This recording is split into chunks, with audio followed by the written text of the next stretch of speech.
to be his own God. There's Ezekiel 28 from verse 13 to 19. You know, he wanted to be the Most High, and he always wanted to be worshipped. And all these confusion, Babylon is, I would say, his matrix. That he's used to confuse the whole world. All of us, when we were all born into this matrix, this world of Babylon, and it's up to us to take that red pill, who is Jesus Christ, to deliver us, to open our eyes, and he gives us his Holy Spirit. And we were able to see these things, these confusion, when they, because it's all around us, and nothing new under the sun. Different generations have faced the same things. However, we do have a savior. We have a deliverer. The first thing is Jesus Christ, Yeshua, Messiah, the Messiah, who has finished the work, who has died for all of our sins, all mankind's sins, has come to deliver us, men, women, children, even future children that are not born. His blood that was shed for us is continuously atoned for all mankind. Okay, already.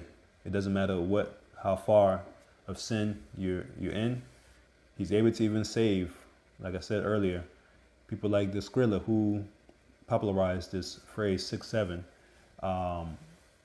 Who is also, he's a Hebrew himself. Give you opportunity to turn to Jesus Christ, who is our deliverer. Okay, so repent, which is change our thinking, change our mind, repent, turn to Jesus Christ. Okay, for he is our deliverer, our savior. He's come to save us. So we could all turn to him. And if you have any of our children that have stated this phrase, 6-7, let them know it's witchcraft, it's putting spells, to themselves. Pretty much what it is to, lead them to worshiping Satan, ultimately. But we are to deliver, call upon the deliverer, call upon the Savior, Jesus Christ, and he's able to deliver us, okay? Once you're breathing, you have an opportunity to repent.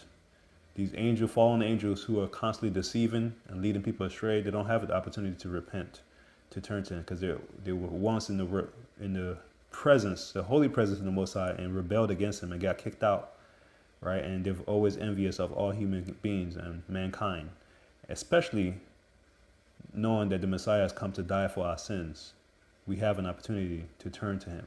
They don't. So they're constantly deceiving people. So you have to know that, he's come to deliver. And so now once you receive him as your Lord,